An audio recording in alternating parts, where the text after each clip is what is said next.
E aí, gente, beleza? Vamos aqui agora para mais uma aula. Agora a aula prática de Bubble Sort. A gente vai implementar um código de Bubble Sort com um exemplo bem simples aqui de uma lista de números desordenada. A gente vai explicar a lógica que está acontecendo e como que funciona o código em si do Bubble Sort. Estou aqui com o Naman, fala aí. Fala galera, A gente vai aqui fazer o código juntos. Qualquer coisa que vocês tiverem com dúvida, só botar aí nos comentários. E é isso aí, bora começar aqui. Então vamos aqui agora mostrar o problema que a gente tem. Ordene a seguinte lista de números em ordem crescente utilizando a lógica do Bubble Sort. A gente tem aqui uma lista de números, um array, que está completamente desordenada em uma ordem aleatória. E a gente quer ordenar em ordem crescente, ou seja, do menor número até o maior, utilizando a lógica do Bubble Sort. e para a gente começar a implementar isso, a gente precisa de um editor, de um software. E o que a gente vai usar vai ser o P5JS. Ele é um web editor, ele é uma biblioteca em JavaScript.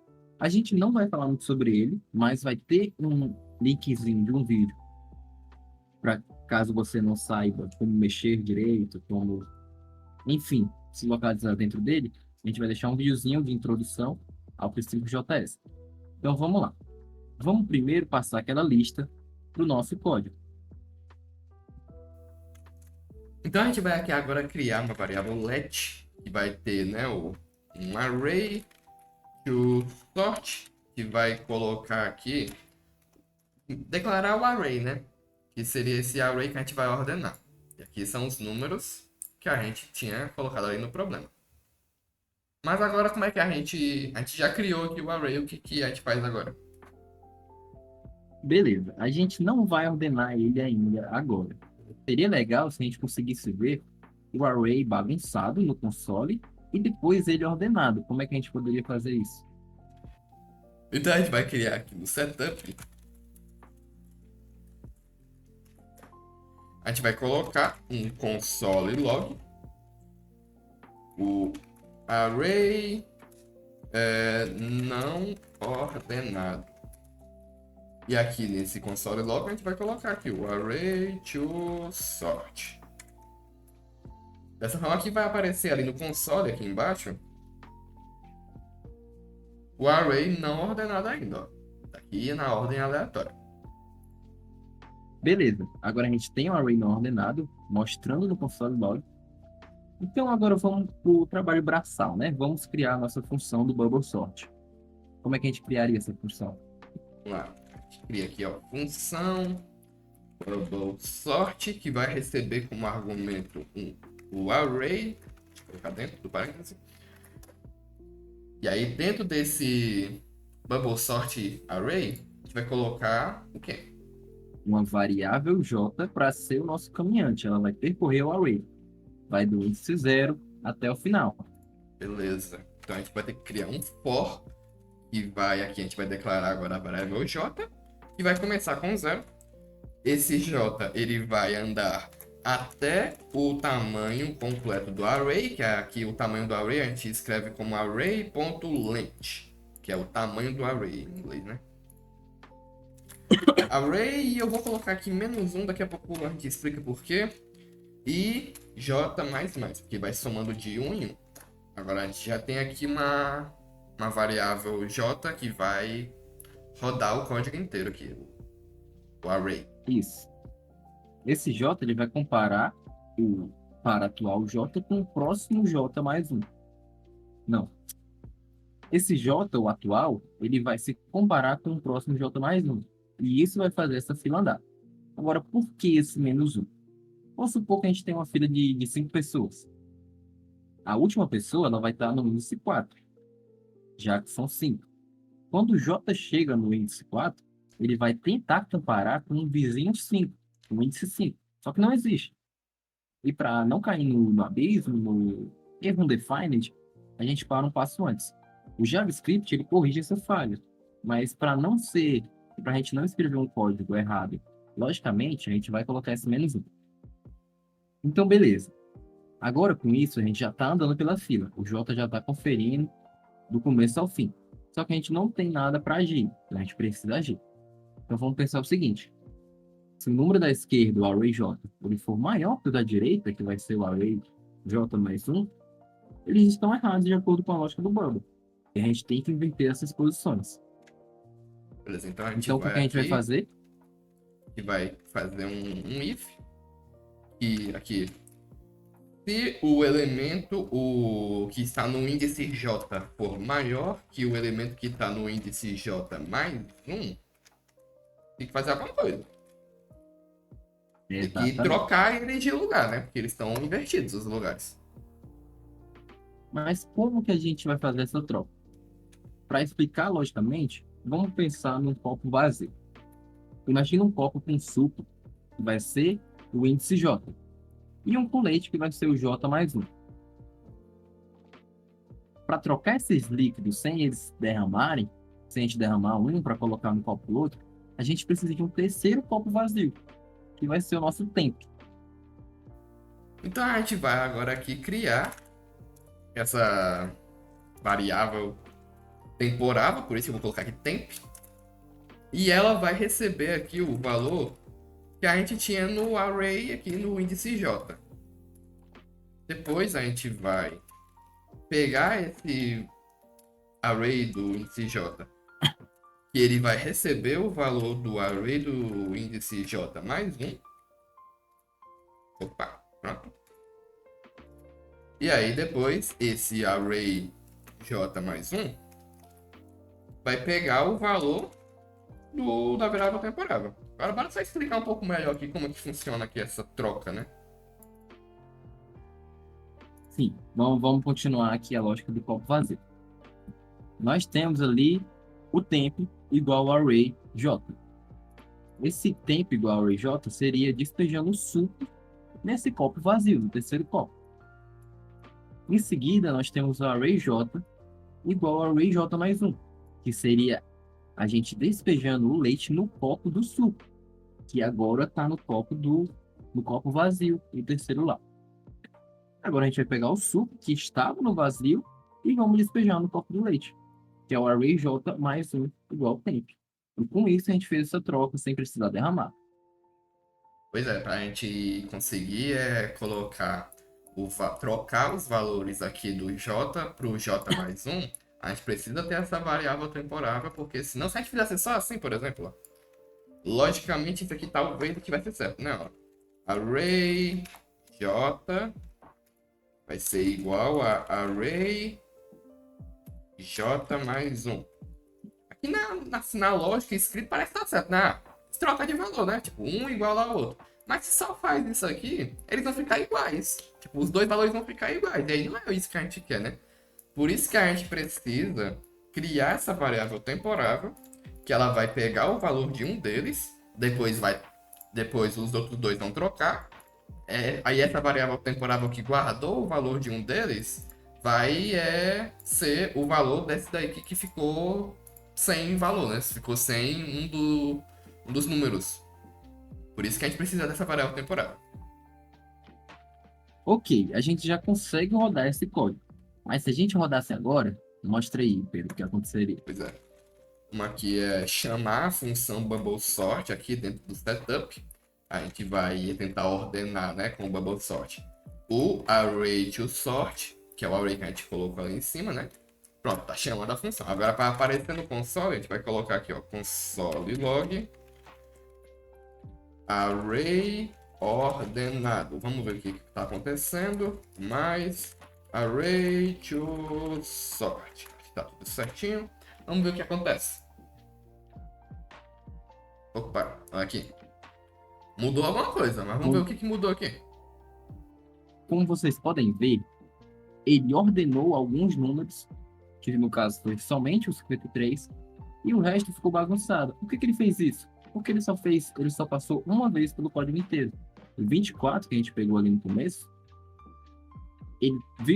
ele conferiu se o 13 era maior, não é, então ele trocou. Ele conferiu se o 1 era maior, não é, então ele trocou. Ele conferiu se o 7 era maior, não é, então trocou. Até chegar no 53.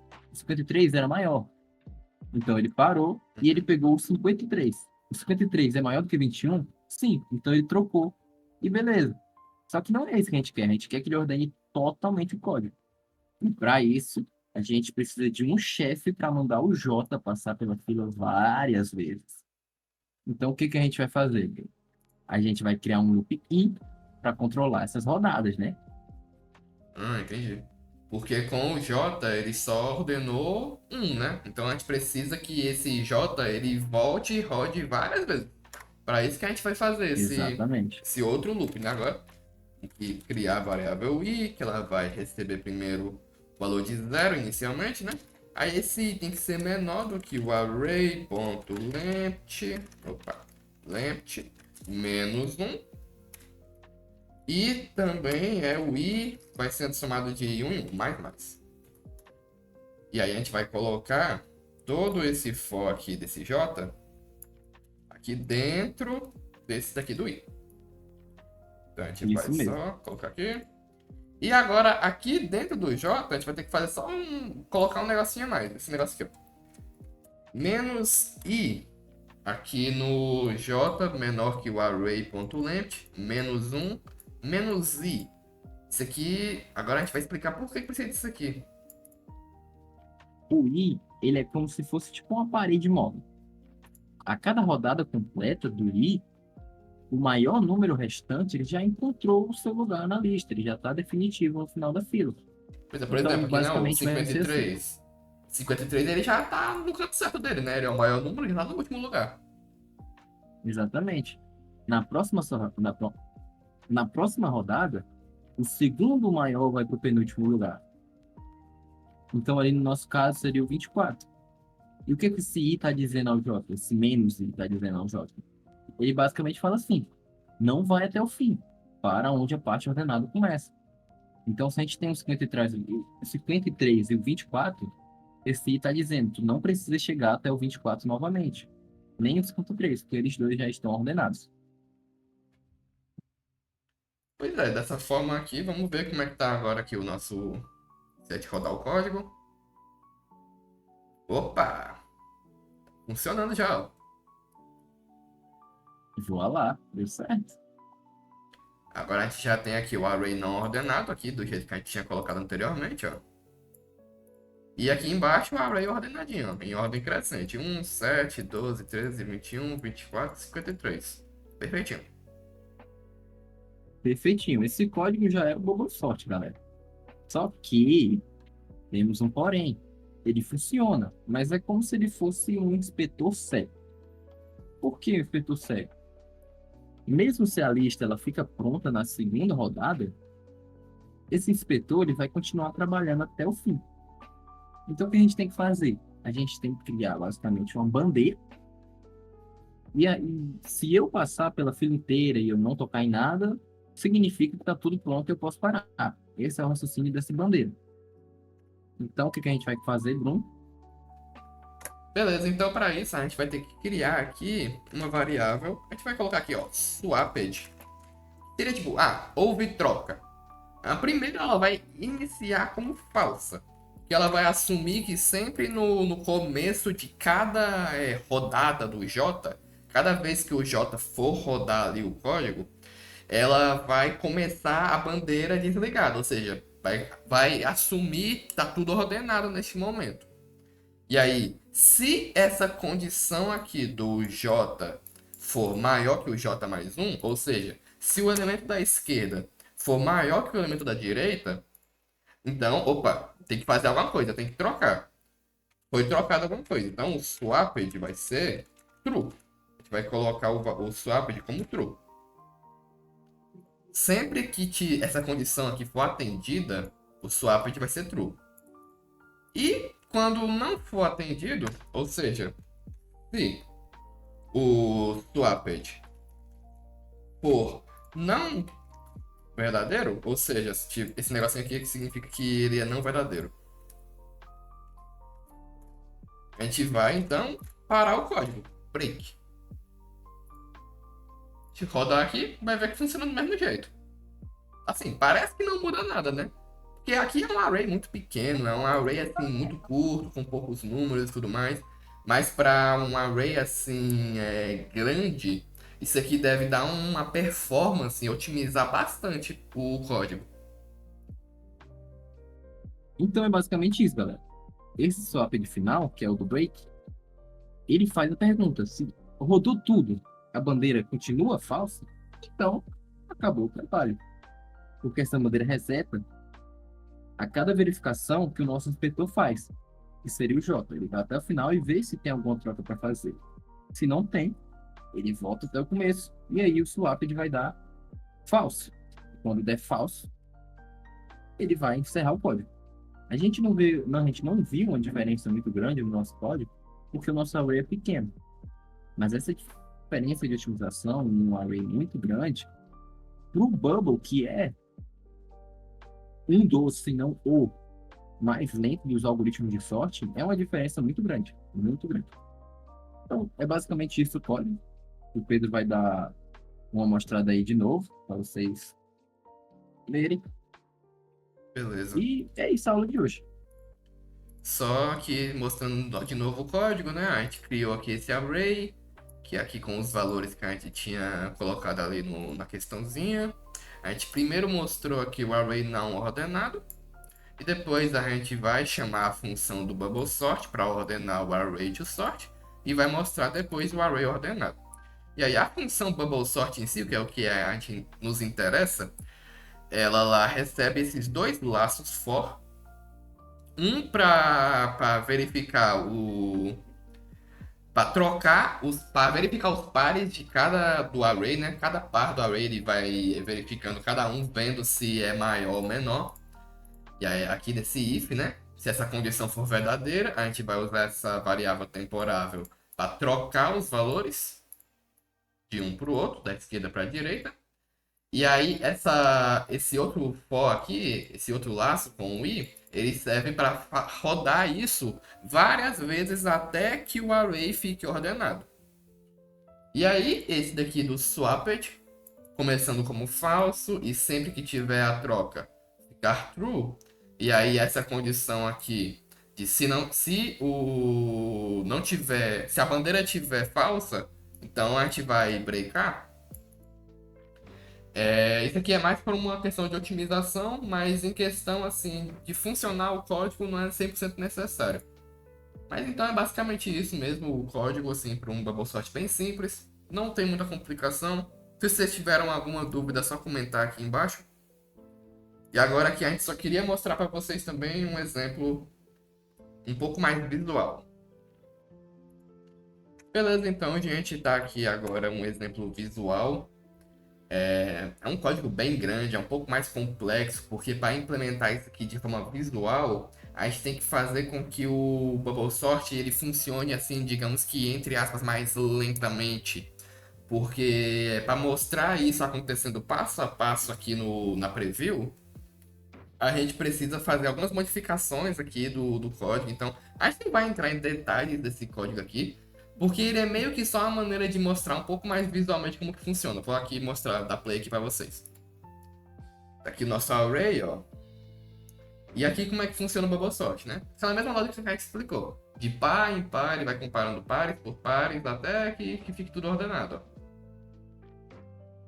Opa. E aí, pronto. Tá ordenado agora. Ele vai comparar número por número ali de par em par até que fique tudo ordenado. A gente não vai entrar em detalhes da explicação desse código porque ele não é muito útil assim de se implementar. Ele é mais como uma maneira mais visual para mostrar para vocês como que funciona e tal assim, com esses exemplos de barras, né, que é interessante de ser mostrado. Então é basicamente isso. Essa foi a aula do nosso Bubble Sort prática. Eu espero que vocês tenham entendido, como o Pedro falou. Se vocês tiverem dúvidas, botem nos comentários do YouTube. Terá uma atividade, um formuláriozinho sobre essa prática. E a próxima aula vai ser de Merge Sort, a teoria. Então, é basicamente isso. Muito obrigado pela atenção e até a próxima. É isso aí, gente. Qualquer coisa é só falar aí nos comentários. Testem aí, tentem implementar o código. Se não der certo, só comentar aí. Mas seguindo mais ou menos aqui o passo a passo que a gente tinha feito aqui no primeiro exemplo, que é um pouco mais simples. Esse outro exemplo aqui é mais realmente uma parte, uma coisa visual para mostrar aqui como que ele funciona visualmente. Mas essa parte aqui não é tão necessária vocês saberem, não. É essa parte que realmente que é o importante. Aqui é a lógica do Bubble Sort em código em si. Otimizado já aqui. Se vocês fizerem com essa mesma lógica, vocês vão conseguir ordenar qualquer lista de números tranquilamente. Então é isso aí, valeu, até a próxima.